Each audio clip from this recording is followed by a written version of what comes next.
Good morning. आज अपन agriculture biology के अंदर अपन पढ़ रहे थे सूत्रकृमियों की संरचना के बारे में पढ़ लिया था लास्ट क्लास में। इस क्लास में अपन सूत्रकृमियों का वर्गीकरण पढ़ेंगे। ये जो सूत्रकृमि हैं इनका जो वर्गीकरण है, ठीक है, किस आधार पे किया गया है उनकी डिटेल पढ़ेंगे। एग्जाम के हिसाब से ज़्यादा महत्वपूर्ण नहीं है, इतना डिटेल में नहीं पूछा जाता, लेकिन अपन पढ़ लेंगे एक बार। देखिए सभी जानते हैं सूत्रकृमि जो संघ क्या है, नेमेटोडा। किस संघ का सदस्य है सूत्रकृमि? नेमेटोडा। ये अपन पढ़ चुके, शुरुआत से ही पढ़ा था कि भाई नेमेटोडा संघ का क्या है, सदस्य है। उसके बाद अपन पढ़ा कि जो प्राणी है, प्राणी जगत का सदस्य आप जानते हैं। जगत कौन सा है? प्राणी जगत है, ठीक है। जगत कौन सा है? प्राणी जगत है। उसके बाद अपन बात करें इसकी कि भाई नेमेटोडा संघ जो होते हैं इसमें वर्ग गण कुल उपकुल है, ये उपकुल वंश जाति में वर्गीकृत किया जा सकता है। अब देखो नेमेटोडा जो है संघ को दो वर्ग में बांट रखा है आपके, कि भाई नेमेटोडा जो है इसको मुख्य रूप से दो वर्गों में बांट रखा है। कोई सिसरनेंसिया, पहला वर्ग कौन सा है? दो वर्गों में बांट रखा है। फर्स्ट वर्ग है आपके सिसरनेंसिया, सिसरनेंसिया, ठीक है, सिसरनेंसिया। और दूसरा जो वर्ग है आपके, ये आपके है एडिनोफोरिया, एडिनोफोरिया। जो दो वर्गों में मुख्य रूप से बांट रखा है, ठीक है। और इसके अलावा जो आपके के डोरयेलिमीडा, इसके अलावा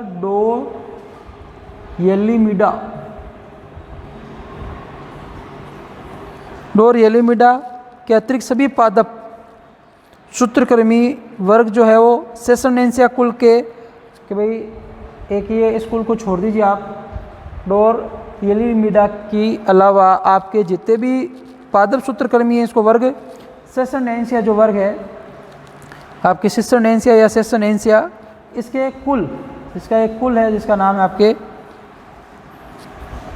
टॉयलेकिडा, टॉयलेकिडा। देखो अजीब नाम है थोड़े से, टॉयलेकिडा के अंतर्गत आते हैं।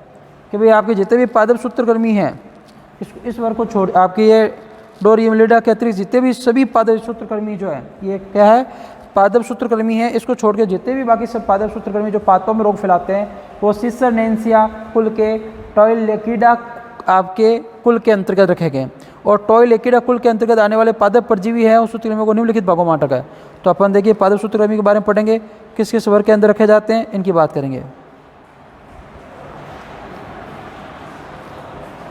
अब देखिए वर्गीकरण थोड़ा सा पढ़ लेते हैं एक बार इनके बारे में, क्या क्या वर्गीकरण किस आधार पर है देख लीजिए आप, ठीक है। सबसे पहले अपन दो भागों में बांटेंगे आपके निसंग नेमेटोडा को, कि भाई नेमेटोडा जो है इसको दो भागों में बांटेंगे अपन।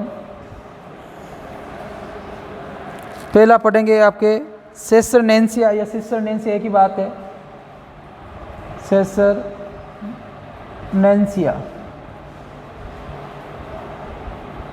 और दूसरा जो भी अभी आपने नाम लिखा था एडिनोफोरिया, एडिनोफोरिया,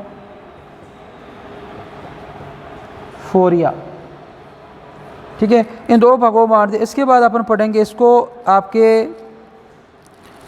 सेसरनेंसिया है, इसके गण बांटेंगे अपन। इसका गण आएगा अगला, नेक्स्ट गण अपने जो आएगा, ठीक है, टाई आपके लेकिडा।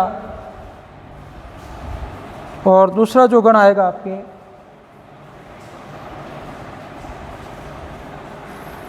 इसको बोलते हैं डोरीलेमिडा, डोरीलेमिडा। ये दो उपगण आ गए। इन दो उपगणों को अपन ये गण इन दो गणों को उपगणों में बांटते हैं। ये उपगण आ गए। अब ये जो अपन पढ़ेंगे क्या है, उपगण है। ये जो पढ़े ये गण है। उपगण में आएगा टाइलेकिना, और ये उपगण आएगा आपके एफेलेकिना, एफेलेकिना, लेंकिना, ठीक है, एफेलेंकिना ये आ गया। उसके बाद जो आपके एफेलेंकिना जो है इसके कुल वंश और कुल में बांट रखा है, कभी कुल वंश दो, इसकी दो जातियाँ बांट रखी है। अब इसकी बाद में बात करेंगे। देखिए इसको उपगण, ये उपगण है, इसको और बांट रखा है आपके कुल में, वंश में। फिर इसका कुल और वंश, दो जातियाँ दे रखी, कुल और वंश की अलग अलग, इनकी बात करते हैं। देखिए कि वे जो पहला कुल है इसका नाम है एफेलेंकिडाइडी,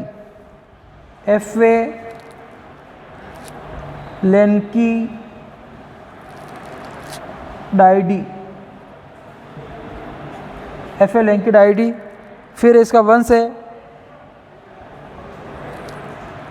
एफेलेंकोइड्स, ठीक है। और कुल जो आएगा अगले का, ये आएगा एफेलेंकिडी, और वंश जो आएगा आपके एफेलेंकस। ये आपको इतनी याद नहीं करना, बस मैं तो एक बार आपको बता रहा हूँ भाई वर्गीकरण जो दिया है वो किस आधार पर दिया गया। अब जो आपके टाइलेकिना है, इसका आपके जो वर्गीकरण दिया गया है मुख्य रूप से ये तीन आपके अधिक कुलों में बांट रखा है, या कैसे उप कुलों में बांट रखा है, इनका वर्गीकरण है। तो ये अपन को मिटाना पड़ेगा और टाइलेकिना का पढ़ना पड़ेगा, ठीक है, क्योंकि आएगा नहीं इस बोर्ड में पूरा एक साथ में, पूरा नहीं आएगा फिर मतलब नहीं रहेगा। एग्ज़ाम के हिसाब से ज़्यादा महत्वपूर्ण नहीं पूछा नहीं जाता, लेकिन अब एक बार दिया हुआ है सिलेबस में तो अपन पढ़ जरूर लेते हैं। देखिए अब किसके बारे में पढ़ेंगे अपन, ये जो टाइलेकिना है, इसके अपन उप अधिकुलों के बारे में पढ़ेंगे। तीन अधिकुलों में बांट रखा है इसको, 1, 2 और आपके थर्ड, ठीक है। पहला अधिकुल जो है ये क्या पढ़ेंगे, अधिकुल, तीनों अधिकुल है।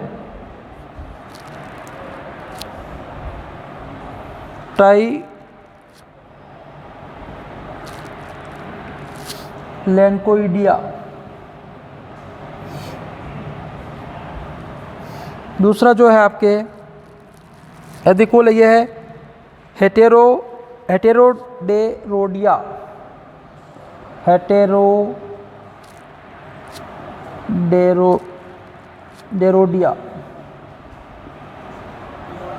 हेटेरोडेरोडिया।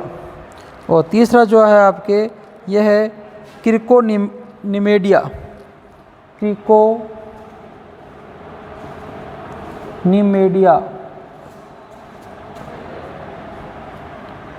ठीक है। ये तीन उपकुल है, अधिकुल है सॉरी।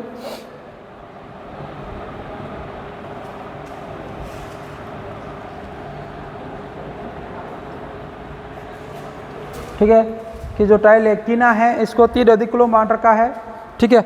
अब इनके बारे में अपन इनके कुल वंश के बारे में पढ़ेंगे, उपकुल जो भी इनके दिया हुआ है अपनी बुक के अकॉर्डिंग पढ़ेंगे। तो पहला जो इनका है इसके अंदर कुल और वंश के बारे में पढ़ेंगे। कुल और वंश, अलग अलग कुल वंश दे रखे इनके। तो पहला है टाइलेकिडी,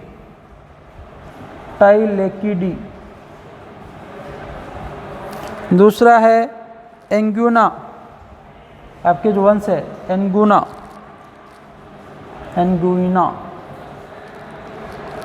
डिटायलेंकस,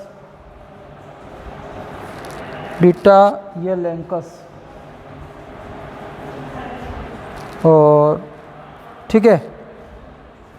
अगला सेकंड है, इसका कुल है जो आपके ये आपके देर का है होलोलेमिडी,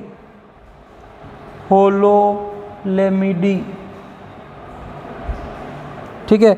और इसका उपकुल एक साथ में लिख देता हूँ क्या क्या पढ़ने वाले इसमें, उपकुल, उसके बाद अपन पढ़ने वाले हैं वंश, फिर आपके उपकुल और फिर वंश, उपकुल और वंश, ठीक है। ये अलग अलग वंशों के हैं, कुछ साथ में कमेंट करके देखा है। अब उपकुल आएगा आपके हैप्लो, आपके पहला उपते को पहला कुल आ गए होलोलेमिडी। अब उपकुल आएगा आपके हेप्लोलेमिनी,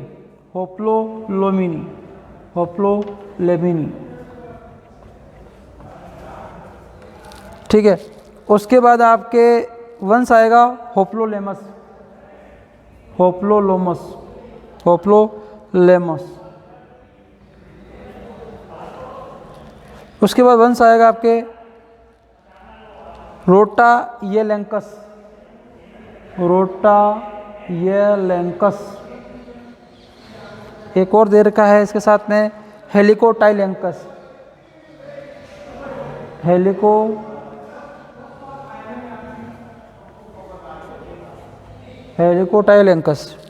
उसके बाद में आएगा उपकुल आपके रोटालेंकुलिनी के जो आपके उपकुल आ गए आपके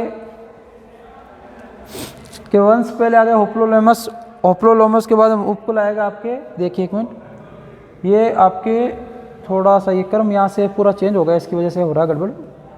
देखिए होप्लोलेमस आ गया, उसके बाद उपकुल आएगा, साथ में लिखते जाते हैं ऐसे मिस्टेक हो जाएगी। उपकुल आते हैं आपके रोटालेंकिनी, रोटाइलेंकिनी, रोटाइलेंकिनी। ये क्या आ गया वंश है, होप्लोलेमस के बाद उपकुल आ गया। अब अगला वंश आएगा आपके, फिर उसके बाद में आएगा उपकुल। जो वंश आएगा आपके इसमें दो है, रोटाइलेंकस, रोटाइलेंकस, और दूसरा जो आएगा आपका आएगा हेलिकोटाइलेंकस, हेलिकोटाइलेंकस। और फिर इसका उपकुल जो आएगा वो आएगा रोटाइलेंकुलिनी, रोटाइलेंकुलिनी।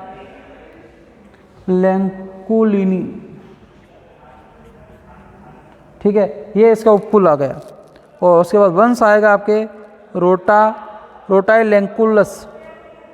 उपकुल के बाद क्या आएगा आपके वंश आएगा, इस वंश का नाम क्या है, वो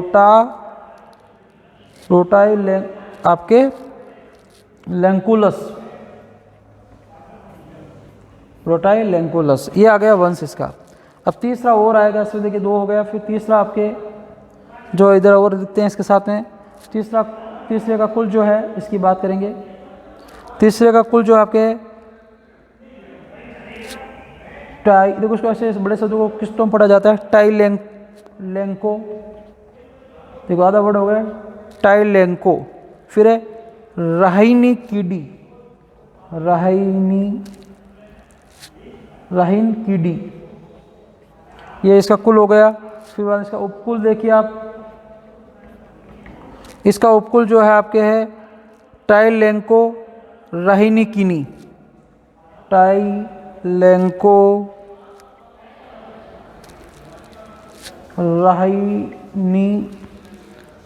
राहिनिकिनी। ये कीडी है और एक किनी है, इतना ही फर्क है दोनों में। और चौथा कुल और वंश जो है मैं इधर लिख देता हूँ, ठीक है, आपके यहाँ लिख देता हूँ। और हेटेरो को आपके जो ये है ये यहाँ तक आ जाएगा आपके आराम से, कम ही है इसमें। और इधर इसको उधर पढ़ लेंगे, यहाँ तक ले लेते चलो, इसको यहाँ तक आ जाएगा। ये यहाँ चौथा यहाँ लिख देते इसका। चौथा क्या है इसमें, कुल, उसके बाद आपके उपकुल, और उसके बाद में आएगा वंश। देखिए कुल आता है इसका प्रेटिलेंकिडी, प्रेटिलेंकिडी। उसके बाद उपकुल आता है आपके प्रेटिलेंकिनी। देखिए इसमें ज़्यादा फर्क नहीं है, डी इसमें डी आता है और पीछे नहीं आता, बाकी पूरा सेम आता है। उसके बाद वंश है प्रेटिलेंकस। ये आपके फर्स्ट टाइलेंको ईडिया के आपके अधिकुल के आपके ये वर्गीकरण हो गया, कुल, वंश और उपकुल ये सभी। अब अपन दूसरे में आते हैं,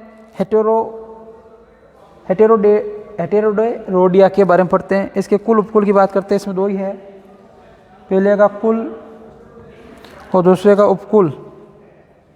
इसका कुल, उपकुल और वंश, पहले में ये पोर्शन आएगा और दूसरे के अंदर आएगा कुल और आपके वंश दे रखा है, उपकुल नहीं दे रखा है।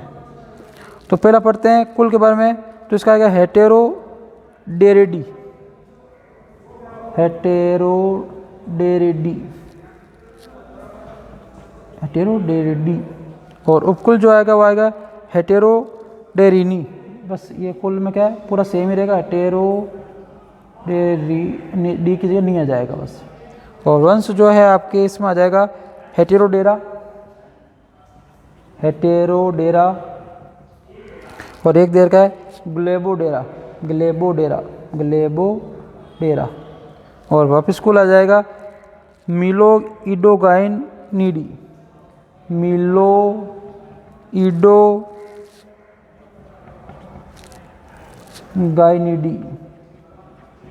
और इधर क्या जाएगा, मिलोइडोगाइनी हो जाएगा, वंश में डी की जगह नहीं आ जाएगा, मिलोइडोगाइनी।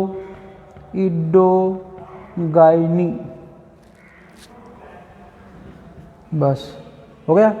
अब लास्ट बच्चा आपके क्रिकोनिमेडिया की बात करते हैं। क्रिकोनिमेडिया के जो है इसका वर्गीकरण देखते हैं। इसको भी दो भागों में पढ़ेंगे, फर्स्ट और आपके सेकंड। फर्स्ट में कुल उपकुल वंश 3 है, इसमें पढ़ा था जैसे कुल, उपकुल और वंश।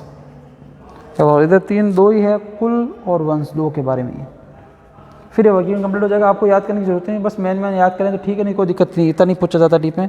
तो पहले आएगा क्रिकोनिमे, आपके जो कुल है वो है क्रिकोनिमेटिडी, क्रिकोनिमेटिडी।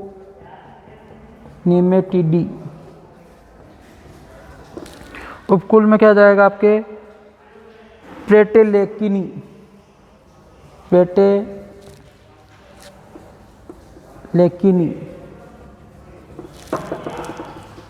और वंश आ जाएगा आपके इसका पेराटाइलेंकस, पेराटाइलेंकस।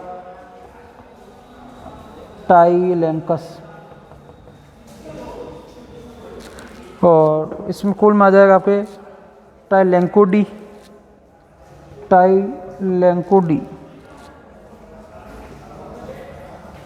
और वंश आ जाएगा आपके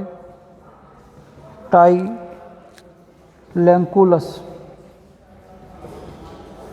ये सब, ये पूरा वर्गीकरण हो गया सूत्रकृमि का। अब आपको इसमें याद हो तो कर लीजिए, थोड़ा टिपिकल नाम है, कन्फ्यूजन है, ठीक है, इसलिए अपन को ज़्यादा टेंशन लेने का काम नहीं है। इसमें से वर्गीकरण में से क्वेश्चन पूछने के चांसेस बहुत ही कम है, 1 नंबर का क्वेश्चन आने के चांसेस कम, क्योंकि चैप्टर बाकी बड़ा है, इसमें से पूछ लेंगे, आपको पूछना जो होगा। अब अपन चैप्टर स्टार्ट करते हैं सही तरीके से। जो सूत्रक्रमी की संरचना पढ़ी थी, सामान्य संरचना, लक्षण कहाँ पाए जाते हैं, उनमें से एक आधा क्वेश्चन बन सकता है। अब पढ़ेंगे इनके सूत्रक्रमी से होने वाले रोग, कि पादप के अंदर, पादप जो है इनमें सूत्रक्रमी के द्वारा होने वाले जो रोग हैं ये कौन कौन से हैं, इन रोगों में क्या याद करना है, किस प्रकार से इसकी तैयारी करनी है, मैं आपको जरूर बताऊंगा अच्छे से, दिक्कत नहीं, जैसे बताऊँ वैसे करते जाना, कोई तकलीफ नहीं आएगी आपको। तो सबसे पहला रोग है गेहूं का मोलिया रोग, इसकी बात करते देखिए।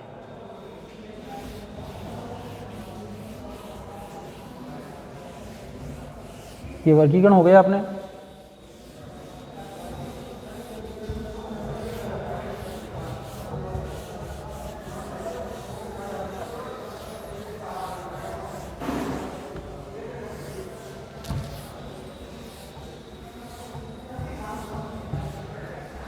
देखिए सबसे पहला रोग पढ़ रहे हैं पादप, कि इनके द्वारा सूत्रक्रमी द्वारा होने वाला रोग कौन सा। तो पहला रोग है गेहूं का मोलिया रोग,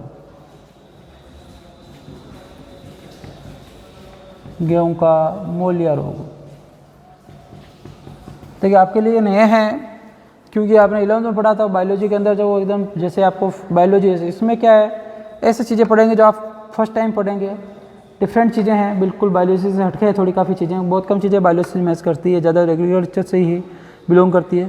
तो ज़्यादा टेंशन का काम नहीं, आप थोड़ी सी मेहनत करेंगे, एफर्ट लगाएंगे, ज़रूर ये सभी चीज़ें आपको अच्छे से समझ में आ जाएगी और याद भी हो जाएगी, ठीक है। अब देखिए इसमें कि भाई गेहूं का मोलिया रोग जो है, इसे खाद्यान्न की पुट्टी रोग की खोज, इसे क्या कहते हैं, खाद्यान्न की पुट्टी रोग।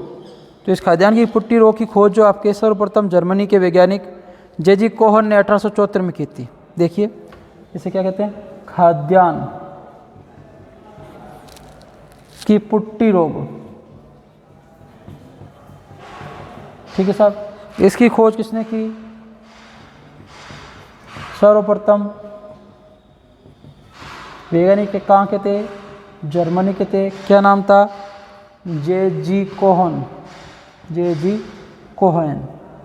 कब की बात है, 1874 की बात है, याद रखेंगे। ये कोहन, खाद्यान्न की पुट्टी रोग खोज किसने की, जर्मनी, याद है तो ठीक है, कोहन याद जरूर रखना। उसके बाद देखिए कि भारत में सर्वप्रथम इसकी खोज जो है वर्ष 1998, भारत की बात करें तो ये कब की बात है, 1998 की बात है। वासुदेवा ने राजस्थान के सीकर जिले में इस रोग को देखा। वैज्ञानिक नाम है वासुदेवा, ठीक है, कि वासुदेवा ने आपके राजस्थान में कहाँ पे, सीकर जिले के अंदर इस रोग को देखा। और सीकर राजस्थान में आप जानते हैं तो लिखने की जरूरत नहीं है, सीकर जिले में इस रोग को देखा सबसे पहले। इसके अलावा ये राजस्थान के जयपुर, अलवर, अजमेर, पाली, चित्तौड़गढ़, उदयपुर, टोंक, झुंझुनू, भीलवाड़ा, सवाई माधोपुर जिलों में भी इस रोग की। अब इतना आपको याद करने की जरूरत नहीं है, आप 4-5 जिले पढ़ लीजिए आपको जो अच्छा लगे, सिंपल सी नॉर्मल। जैसे अजमेर अपने आसपास की याद कीजिएगा, अजमेर अपने पास है, पाली अपने पास है, ठीक है, ये अपने पास हो गए, जयपुर अपने पास है, उदयपुर, टोंक, कोई भी 3-4 याद कर लीजिए, कोई दिक्कत नहीं है। मैं लिख देता हूँ आपके नॉलेज के लिए कि भाई कहाँ कहाँ राजस्थान में सीकर के अलावा कहाँ देखे, जयपुर, अलवर, अजमेर, पाली, चित्तौड़गढ़,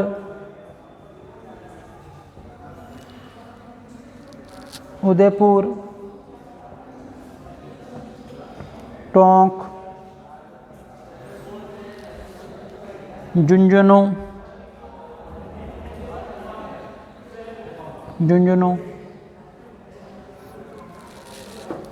भीलवाड़ा, सवाई माधोपुर, लास्ट क्या आएगा, सवाई माधोपुर। अब आपको इतना दुखी नहीं होना है, सर ये कैसे याद करने नहीं इतने आपको, तो अपने आसपास की याद रखो आप। ये अपने अजमेर पास में है, पाली अपने पास में है, मुख्य रूप से 2 है।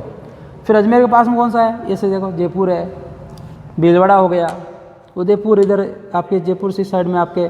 फिर आपके ये जो झुंझुनू है सीकर के पास में, सीकर में देखा झुंझुनू सीकर पास में, ठीक है। इस प्रकार से इतना याद हो गया काफ़ी है। उदयपुर के पास क्या, चित्तौड़गढ़ है, ऐसे 30 प्रकार से याद हो, जो आपको याद हो जाए। कितने नाम लिखे, देखो 3, 6, 10 नाम है, आपको 3-4 याद करने बस, कोई भी आपको अच्छा लगे जो इनमें से।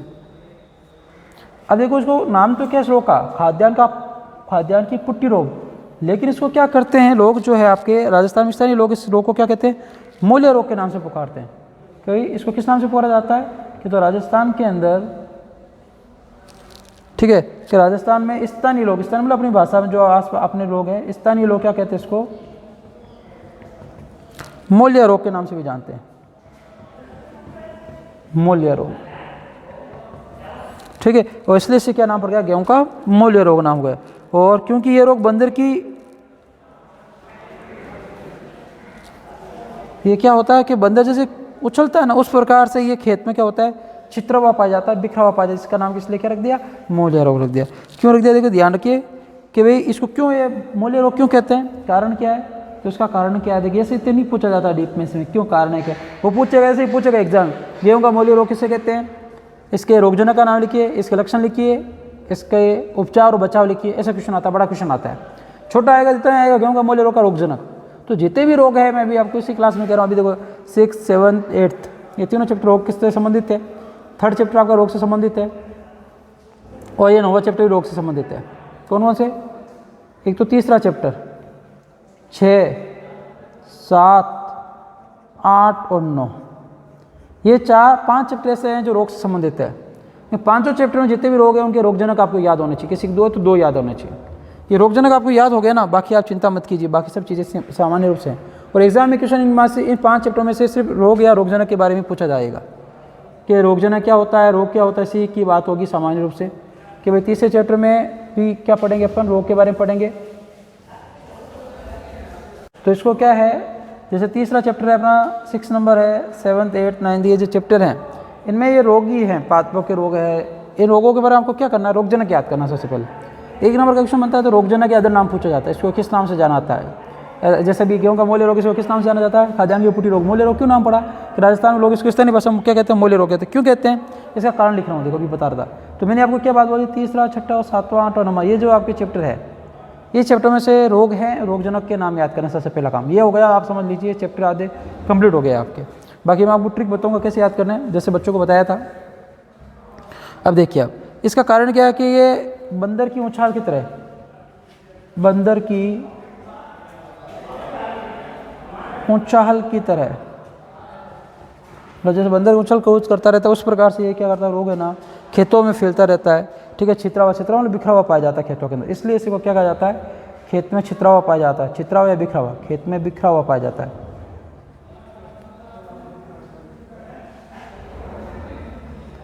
बिखरा हुआ, इसलिए इसे क्या कहते हैं, मोले रोग कहते हैं। तो ध्यान रखना, कुछ बच्चे सोचे से हेडिंग तो लेके गऊँगा मोले रोग, आपने खाद्यान्न की पुटी रोग क्यों पढ़ाया, तो इस चीज़ का ध्यान रखेंगे आप, है ना। अभी तक महत्वपूर्ण पॉइंट क्या है, खाद्यान्न की पुटी रोग किसने, कोहेन ने बताया, जर्मनी में वासुदेव ने सबसे पहले सीकर जिले के अंदर देखा। कहाँ कौन से जिले में राजस्थान में पाया जाता है, राजस्थान में सामान्य नाम क्या है। ठीक है, ये याद करने आवश्यक नहीं, आपको मैंने बताया जो वो काम आ जाएगी ट्रिक। दो नाम, अदर नाम, मोले रोग क्यों कहा गया, इस चीज़ का ध्यान रखेंगे। अब अपने जो है इसके अंदर कि भाई लक्षण क्या है इस रोग के, अभी नेक्स्ट हेडिंग क्या रहेगी, गेहूँ के मोले रोग के लक्षण क्या है। तो ये लक्षण सामान्य होते हैं।